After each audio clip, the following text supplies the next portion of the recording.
It's the week ending Saturday the 1st of May, and this is The Week Unwrapped. In the past 7 days, we've seen India recording more than 360,000 daily new cases of coronavirus, Boris Johnson denying breaking the rules over his renovations at Downing Street, and Nomadland bagging Best Picture and Director at a COVID-safe Academy Awards. But we're here to bring some stories that passed under the radar this week. Big news, not making headlines right now, but with repercussions for all our lives. I'm Olly Mann, and let's unwrap the week. And joining me today from The Week magazine, editor Theo Tait, from The Economist, science correspondent Alok, and from Australia, but his countrymen probably think he sounds like an Englishman by now, Arion McNicoll. Arion, you are up first. What do you think this week should be remembered for? This week we learnt that police can't stop romance scams for love or money. We met on Tinder and he was just so lovely.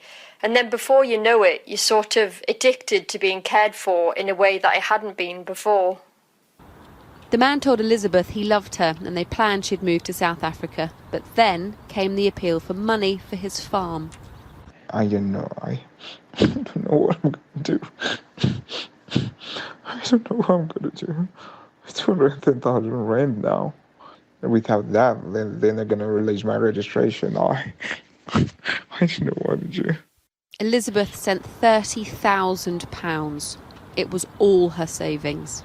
The victim and perpetrator of a dating scam in a Sky News item from 2020. Arion, what's happened this week?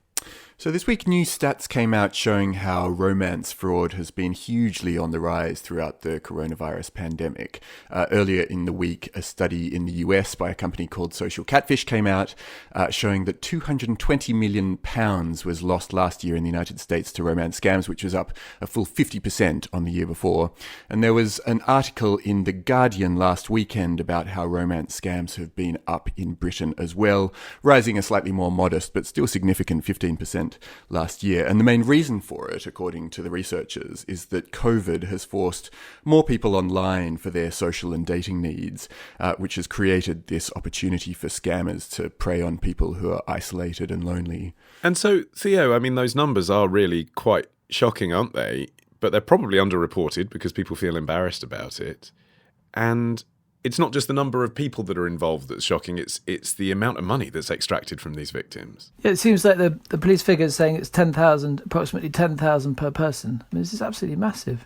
What do you think the psychology is, Alok, that allows a victim to give anyone £10,000? Because that's what's interesting, isn't it? Like it seems to jump very quickly from, can you pay me 50 quid because I've run out of money, to I need 10 grand to save my grape farm in South Africa.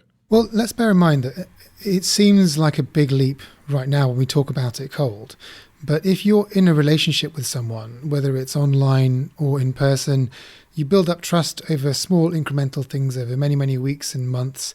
And by the time you're in a position where you can be asked reasonably for money or help, then the scammer probably thinks they've got your trust and that they can ask these things. So it might not seem like such an enormous thing. They might have probably, in the example we've heard about someone wanting money for a farm, that person's probably mentioned their farm and talked about how that farm's important to their family and how they want to visit that farm with that person they're scamming. And it's a slow build-up of things. And I think perhaps a lot of people who are scammed might feel ashamed or embarrassed or whatever. But the thing is that they've been scammed over many, many months and weeks. It's not just someone's rung them up and said, can I have £10,000? It's going to have happened over a long time.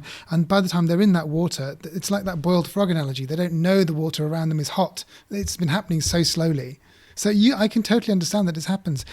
And also there's the other part of the psychology, I'm guessing, is that it's quite nice to be loved and cared for and have someone take an interest in you. So it's a very human thing to do to sort of respond to somebody who shows affection for you. And then when that person needs help, if you're a caring person, then that's what you do. You want to help them. And also there are two specific ways that people get targeted. One is that sort of building gradual confidence and then the sucker punch of an appeal for cash. But then there's also this other growing trend of sextortion where, blackmail based on people who have sent one another intimate photos and revealing videos, and then the scammer turns around and says, if you don't give me X amount of cash, I'll expose these photos to all of your friends and family. So it's not just that sort of appeal to the heartstrings, it's also direct kind of blackmail type conspiracies as well. Theo, what role do you think the apps have in this? The people that we heard in the clip met on Tinder. Tinder say they have various ways to protect their clients, that you should look for their verified blue tick, which means they've looked at the photo and checked that it's genuine and that kind of thing. But should they intervene more? They're providing a platform for this extortion to start. Well, I mean, they definitely have their policies, don't they? That you're not meant to give money to anyone that you meet on any of these platforms. I suppose the question is, you know, that these are such personal things that as Alok was saying, once you feel that there's a relationship has been initiated, then you're not going to be looking at the Tinder conditions of use every time you interact, are you? And a lot of times they say, let's jump off into a private chat, which is interesting because that's being seen, Arion, as a red flag. You know, I've seen a lot of dating experts and fraud experts being quoted in articles about this, saying if someone says, let's jump off onto WhatsApp and have a private chat, that's a red flag that they might be looking to steal your money. Well, maybe it could also just be a perfectly reasonable request for someone who doesn't want, for example, their nude photos to end up on Tinder's platform. Yeah, right. And both the FBI and the National Crime Agency both advise that exact same thing, that you don't want to be eased off dating apps too quickly by people who you've just encountered. But I think one of the particular dangers that can occur is when you don't just, there's a danger in ending up in a private message because it's much less traceable and companies are less able to intervene on your behalf. But there's also a danger in ending up in your Facebook or Instagram social media area, because that's where the scammers are able to access your friends and your work colleagues, and that's how they're able to then share the sort of sextortion side of things and promote that aspect of their scam. So there are sort of twin threats in both of those ways that people get lured away from the dating app where they first met people. There's a couple of ways that I think platforms could sort of help with this, which is that, first of all, they could, all the chat apps, whether it's Facebook or Instagram or Tinder or wherever else, it could inform people on a regular basis that these sorts of things are happening. I mean, I'm not saying sticking adverts up all the time, but just being aware. Like if you transfer a lot of money out of your bank account, generally speaking, your banking app will tell you scams are in operation. Are you sure you want to transfer this? Now, it might be one of these things you just click OK to, but the fact is that having people tell you and remind you, then it might just be a trigger.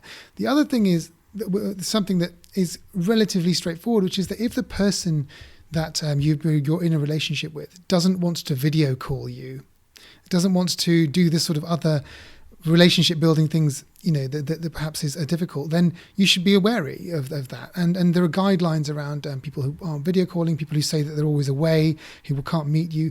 Those are quite good ways of making sure that you don't go much further down that. Now, it could be that even the scammer will video call you and you can still get scammed, but it's less likely that it will happen that way. And I think that apps and platforms have a duty to inform people that these scams are happening and that people can take various steps to reduce their risks. But another threat, I think, is also that the target demographic is often older people who are slightly less technologically savvy than the younger generations, who might be more equipped to see this sort of stuff coming. And according to data from Lloyds Bank, people aged 55 to 64 are actually the people who are most likely to lose large amounts of cash. Younger generations are targeted, but they often part with smaller amounts. But I think this is the thing, that the scammers are going after the people who are least prepared to deal with it. Yeah, targeting is the right word, isn't it? I mean, I don't know if you've ever met anyone who's been targeted in this way. I have. And they were both retired widowers who were sitting on large pots of money with nothing to fill their days with, who then got seduced by a much younger woman online who seemed interested in them. And both of them, it turned out very sadly, were suffering with undiagnosed dementia at the time. And I just can't help but see parallels between those two men that I know. It's almost as if the scammers had identified before their own families and friends did that they were a potential for this kind of risk, i.e. not quite knowing what they were doing, falling for a situation that didn't make any sense. They're quite sophisticated. Right, and it's one thing to tell people that, you should engage in a reverse image search after you've been contacted by some attractive young woman to check that the photos that she's sending you are legitimate and they haven't just been pinched from someone else's profile. But it's another thing to tell people... Yeah, but tell an 80-year-old with dementia that. Yeah. Exactly, yeah. So it's quite hard to get the message through to the people who are at risk. Theo, what do you think it is about catfishing that does kind of arouse people's interest? There's a TV show, many documentaries, news articles, podcasts. Is it that we could all imagine potentially falling victim to it, perhaps? Yeah, I think so. I mean, I think scams generally tend to go for the sort of most vulnerable points in people's lives, don't they? They go for their hopes and their fears, and you see that people, I mean, these sort of COVID vaccine scams that people are sending out at the moment. And I suppose it's such a powerful thing, isn't it? That people's desire to meet people and not be lonely, and therefore it is sort of particularly gruesome. I do wonder psychologically as well, Alok, whether sometimes the perpetrators being based overseas might help bridge that psychological, or might help sever that psychological bridge. Like if you identified too strongly with the person you were scamming, it would probably be harder to do this, harder than it would a normal fraud. This is getting into someone's heart. Well, there've been sort of reports about how the scams work from the other side. So what tends to happen is that a scamming operation will have multiple people working on several thousands of these all at once. And what they do is to sort of blanket send many friend requests and phone calls and things. I mean, we've heard about the Nigerian prince scam. That's kind of everyone laughs at now. But it's kind of these are more sophisticated versions of something similar. And what happens there is that you send millions and millions of requests out and some come back to you. So it's very little cost. And then it's once you sort of get into the sort of, you spend the whole day acting in these different ways. These people aren't people to you, the people you're scamming. They're just another mark. And yes, of course, if you don't see their faces and all that you're hearing is a voicemail or a bit of text, it's just another in a long line of them. So it's not that one person does this 24 hours with another person. They're doing this with multiple people. And to your point earlier about identifying most vulnerable people, again, it comes down to the fact if you were the scammer and you send out 1,000 of these things and 10 of them come back in some sort of way. So let's say that 800 of them never get back to you. You know that those people aren't going to be scammed. 200 of them just sort of send some sort of response to you. And of those, a few respond to messages after even a week. You know that you've identified the 10 out of those 1,000 that are potentially there to be scammed, and you'll invest more time in those ones. So it's a real numbers game for the people on the other side. It's very hard to sort of get on top of them without sort of just making sure that everyone is aware that they can be scammed at all times.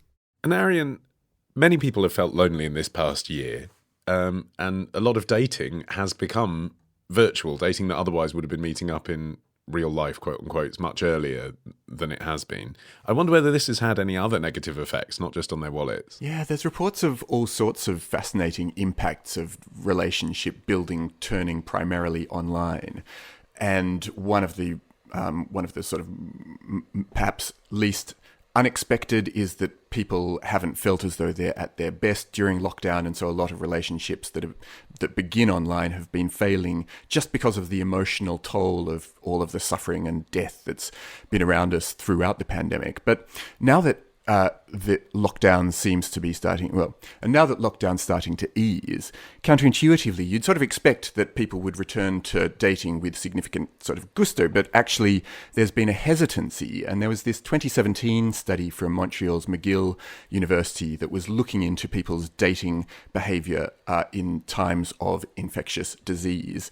And again, not surprisingly, people feel pretty concerned about getting sick. But I saw this Vox piece about the window that people have to find a partner in their 20s and 30s potentially being damaged by the fact that not only the year that was lost to lockdown, but also this ongoing hesitancy will prevent that window from being passed through by so many people that you could see a generation suffer from lack of being able to build those connections. And studies have already shown that millennials are marrying later and having less sex than other generations, and there's a feeling that this could just help to reinforce that. Okay, fascinating stuff. Theo, I'm coming to you next after this.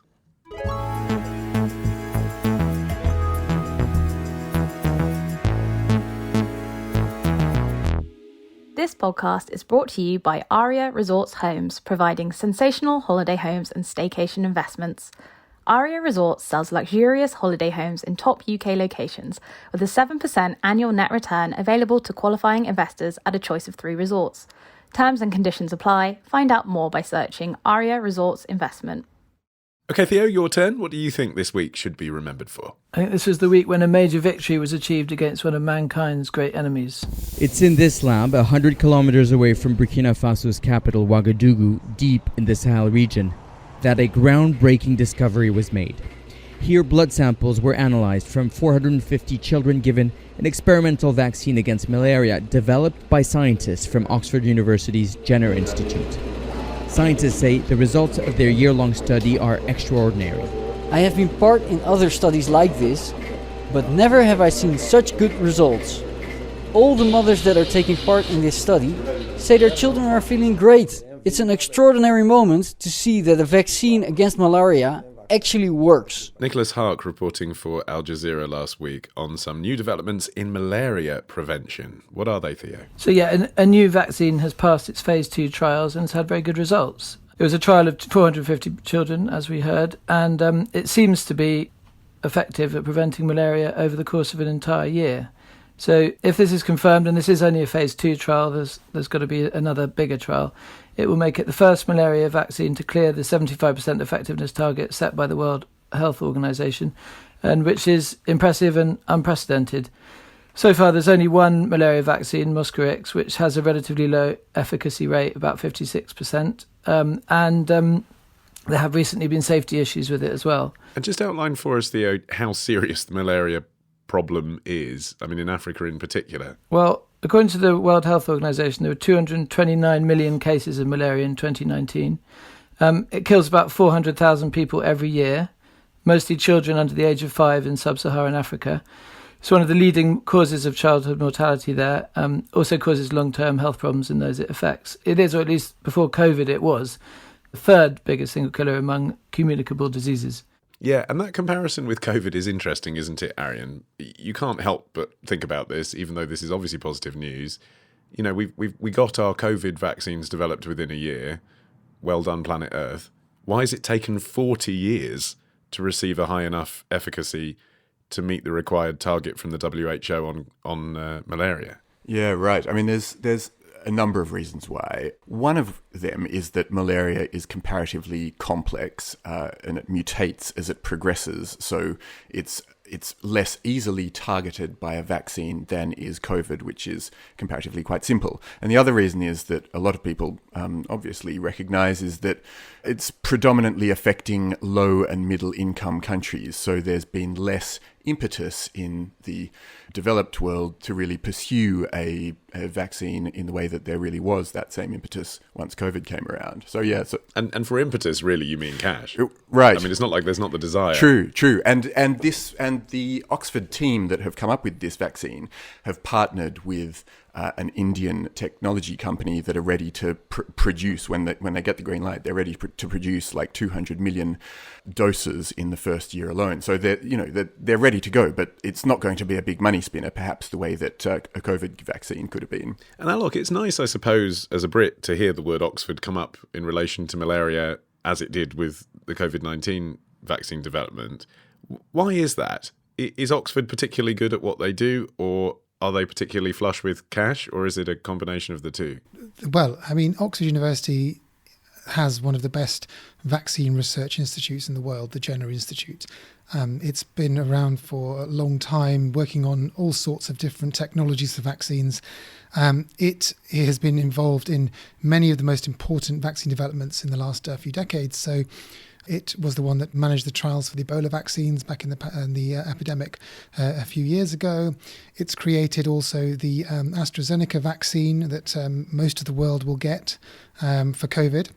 And, it's just got a long history in technology and understanding of how vaccines work. It's been working on a malaria vaccine for a long, long, long time. And if you can imagine any communicable disease, it's probably got a vaccine candidate.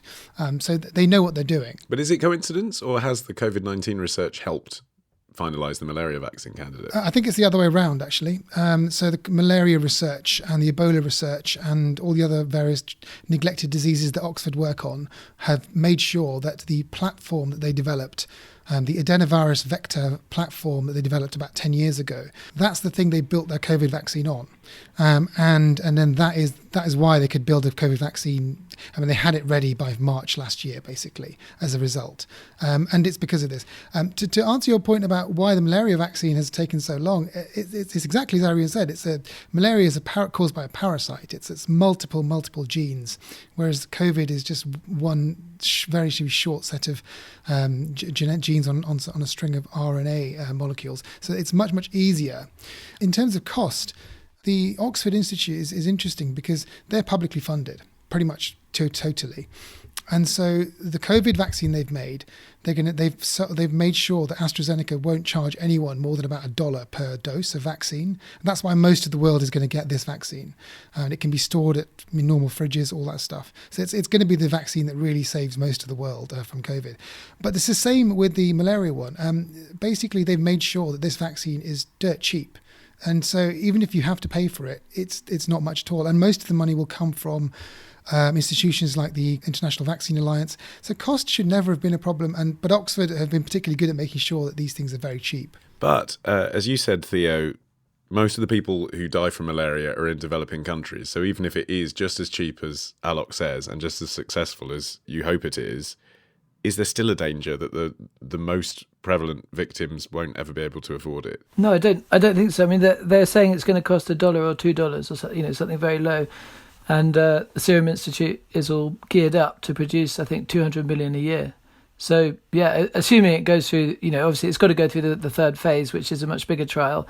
And as I understand it, things do fail in those trials, though there's no reason particularly to think that this one will. But, it's all looking very good. When it comes to rollouts, then, do you have any idea how practically that might happen? And we've all suddenly become aware of the variables of vaccine rollout processes, which is not something we were talking about a year ago. So in the case of COVID, obviously, it's older and vulnerable people first. How would they choose who gets this one? Well, the lead researcher at Oxford who was working on this, Adrian Hill, said that this vaccine warrants emergency use authorization in the same way that COVID did. And he pointed to the fact that there was really, a staggering amount of death, even last year alone. More people died of malaria in Africa than they did of COVID. So he says now is the time, given the success, the initial early success of this vaccine, to really push it through and try and get it to as many people as possible, as quickly as possible. So I think even he has in mind that there's a campaign to be fought now to make sure that the rollout starts to happen as efficiently as possible, given the ongoing dangers of malaria that have been with us for hundreds of years, but certainly haven't gone away recently. One way of getting the vaccine out would be to add it to the schedule of childhood vaccinations that African countries give to their children.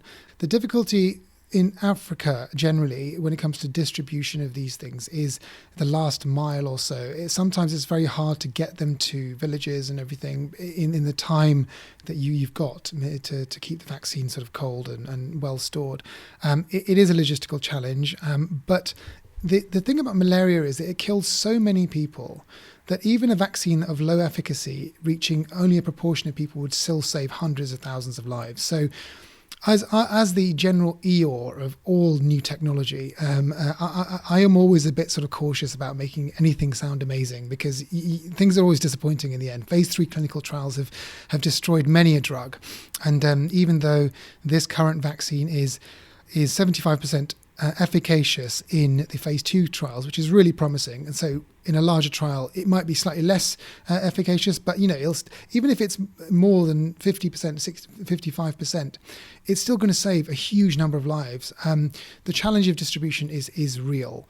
But look at what we've done with COVID vaccines. And I think all of that infrastructure that's been built, all of that learning that's happened just in the past 12 months has got to help things like the malaria vaccine get to places in a more organised way. I mean, the African Centres for Disease Control and Prevention are really on the COVID stuff, and I think that they're going to learn so much about getting vaccines out to people. the vaccine alliances around the world, they've been supercharged by it. People are not going to forget this recent experience, and so very quickly. And so the fact that this malaria vaccine's come along now is really, really fortuitous. What impact would it have on European tourists going to those kinds of countries? If you're going to, Kenya or Tanzania or Zimbabwe or something on holiday, would you now get a malaria vaccine rather than taking malaria tablets? Or might you not need any kind of malaria prevention at all because there'll be less of it about? What would the impact be? I mean, I think that taking any vaccine has risks attached to it, right? So we should be appreciative of that. And if you're going on holiday somewhere, I'm not sure it's worth taking a vaccine just for that, for something like malaria, when we do have effective temporary treatments you can take in tablet form, chloroquine, etc., for malaria, and they don't persist in your body for a long, long time. So unless you're going to be living in those places, unless you're going to be in constant contact with malaria-ridden mosquitoes, I don't think it's necessarily, you wouldn't necessarily need a vaccine. If you want to go and live in those countries or travel there regularly, a vaccine might be a good idea. But I think you're going to want to hear about side effects in the long term, and I think that there's some more work that needs to be done to just monitor the effects of it over the long term. It's interesting to hear any voice telling us to be cautious about taking a vaccine these days, but I'm sure that's still good advice in this context. Well, I'm always cautious about vaccines. I think it's incredibly you should be cautious about taking any drugs at all and be aware that there's always side effects. And I think that if you're talking about COVID vaccines, since we're here talking about cautious, the reason I'm less cautious about COVID vaccines is because there's so many people who've taken them now, 1 billion people around the world, which is more than any vaccine in recent memory. And so few side effects have come along, really, that it tells you that this is like having clinical trial data for years in a normal vaccine. So that's why you can be very, very confident in those. He says after having just had an AstraZeneca vaccine. It makes you very optimistic. That's one of the side effects. Okay, Alok, you're up next after this.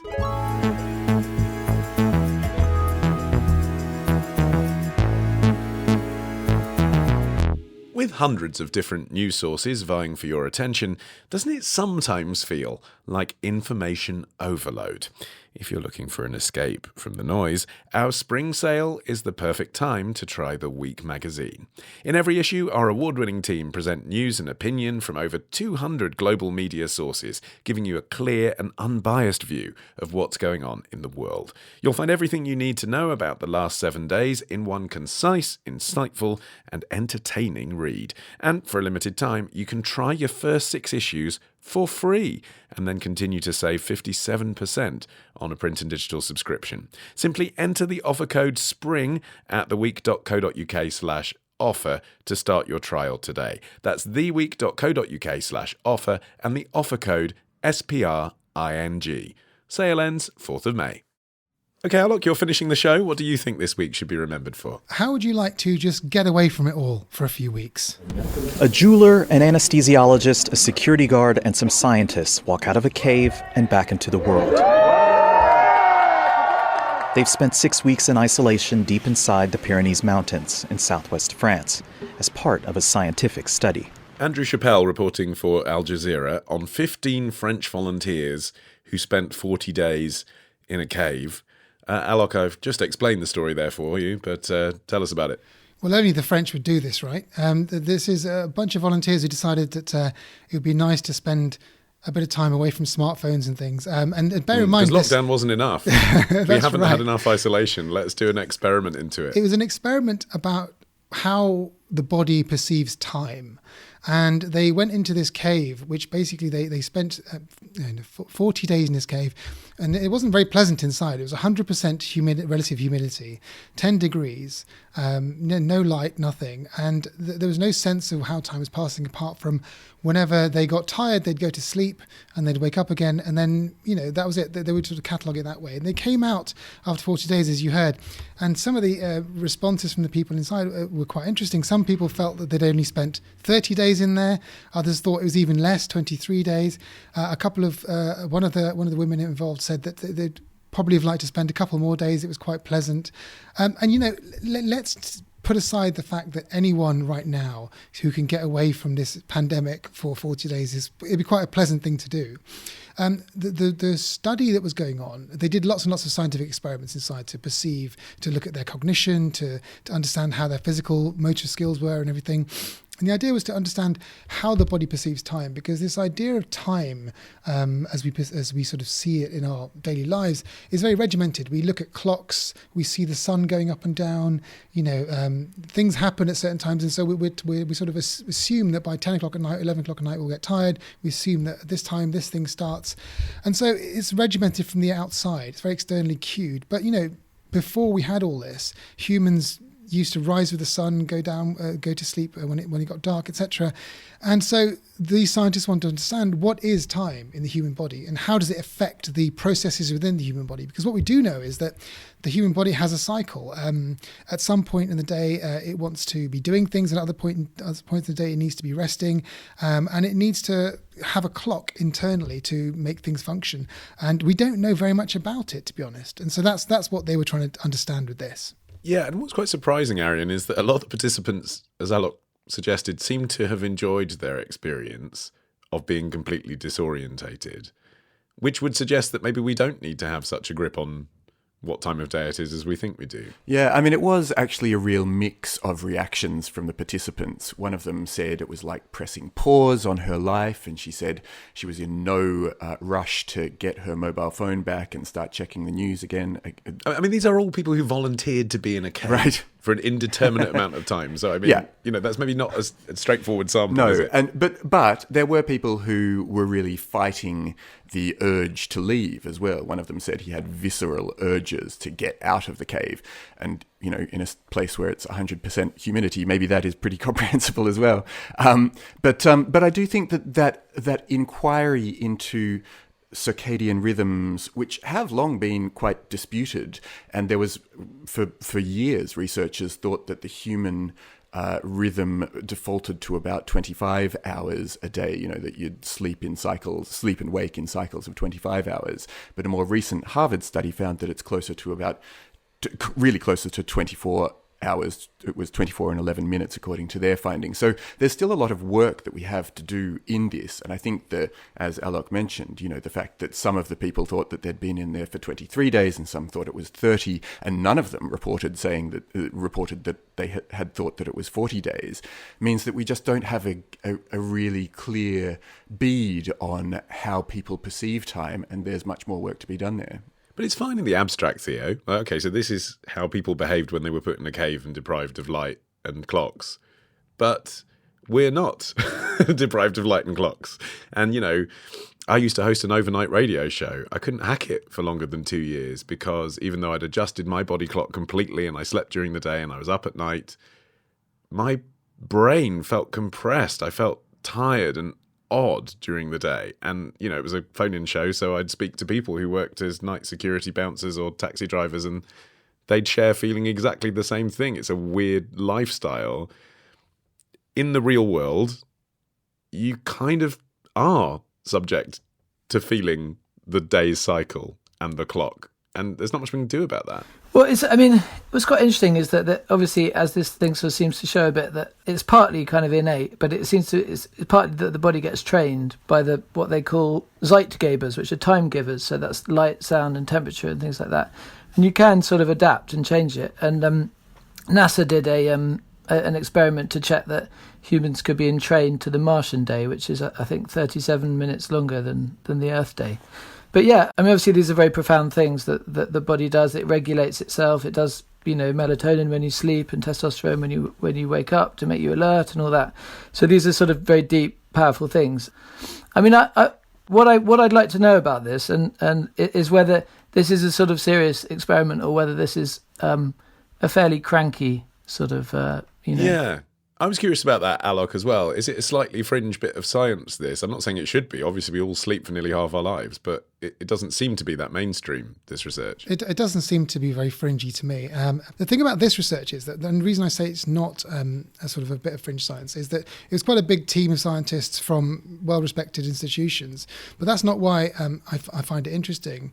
It's that the research. This is part of a research field called chronobiology, so time biology.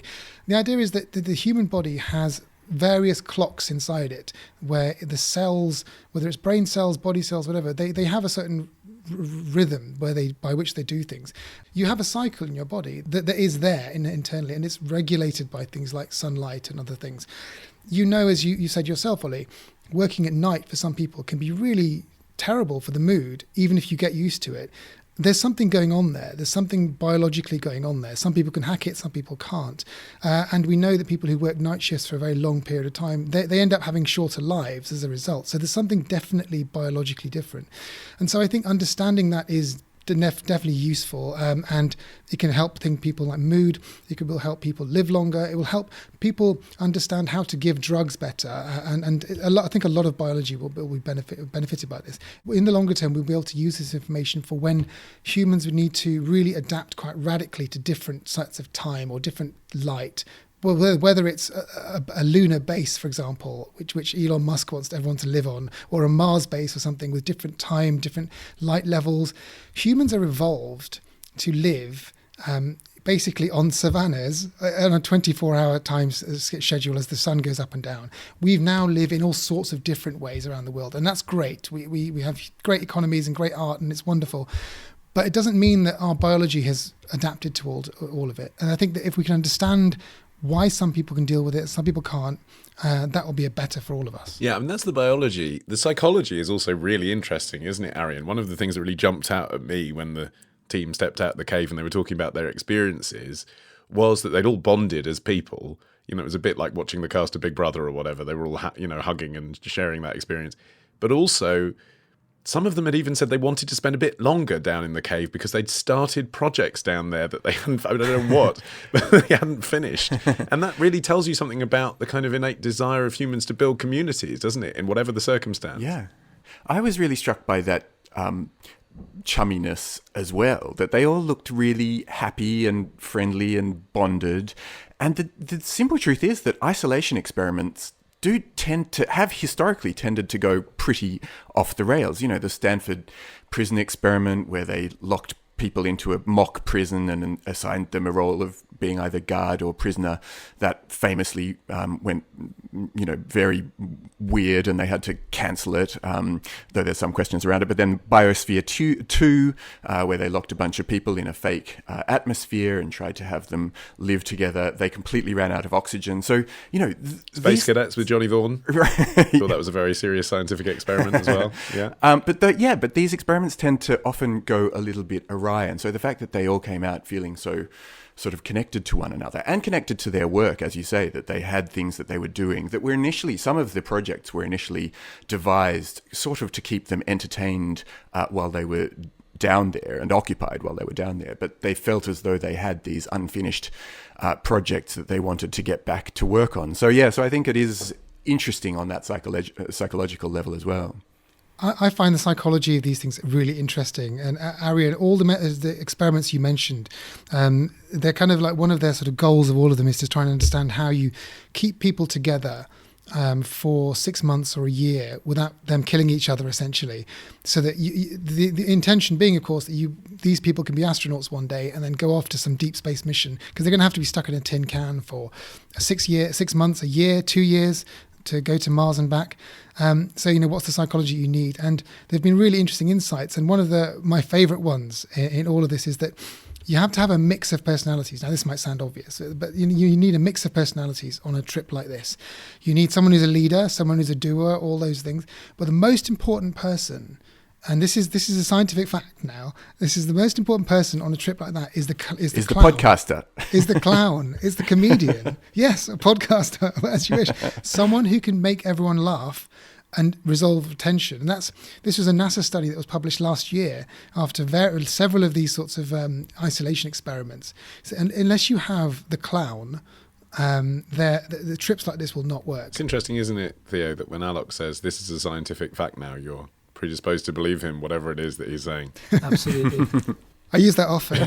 Yes. Well, it is a scientific fact now that we have reached the end of the show for this week. And as we emerge from our cave of news, blinking into the lights of a scandal about soft furnishings. That is it. My thanks to Theo, Alok and Arion for shining a light on their stories. Remember, you can follow this show for free on Apple Podcasts or Spotify. Just search for The Week Unwrapped. I've been Olly Mann. Our music is by Tom Morby, the producer Sophie King at Rethink Audio. And until we meet again to unwrap next week, bye-bye.